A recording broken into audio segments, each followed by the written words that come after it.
ဖက်ရွက်ချင်းတူတူပဲစပယ်ပန်းနဲ့ဆုံလိုက်ရတဲ့ဖက်ရွက်ကြတော့မှုကြံရစ်တယ်ငပိပုတ်ထုတ်လိုက်လို့ငပိပုတ်နဲ့ဆုံစည်းလိုက်ရတဲ့ဖက်ရွက်ကြတော့နန်းစော်ကြံရစ်တယ်ဟောဆုံစည်းမှုကိုကြည့်လိုက်စိတ်စေတနာမရှိတဲ့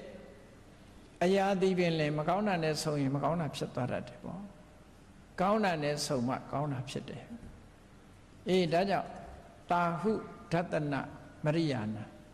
အရိယာဏမြင့်မြတ်ဖြူစင်တဲ့ပုဂ္ဂိုလ်တွေကိုဒသနံတွေ့ဆုံရခြင်းဟာတာဓုသိကောင်းတယ်တဲ့ဒါခိတ္တခဏဆုံရတာတောင်ကောင်းတယ်လို့ဆိုတော့တဏ္ဏိဝါသောတထာတုခောအမြဲတမ်းအတူတကွနေမယ်ဆိုလို့ရှိရင်တော့အကောင်းဆုံးချမ်းသာဖို့ပဲဒီလိုဆိုလိုတာပေါ့အဲ့ဒါလို့မြင့်မြတ်တဲ့ပုဂ္ဂိုလ်တွေနဲ့နေလို့ရှိရင်မိမိဖို့ဟာအချိန်မရွေးကောင်းမြတ်တဲ့အကျိုးကျေးဇူးတွေဟာဖြစ်ပေါ်ပြီးတော့နေတာ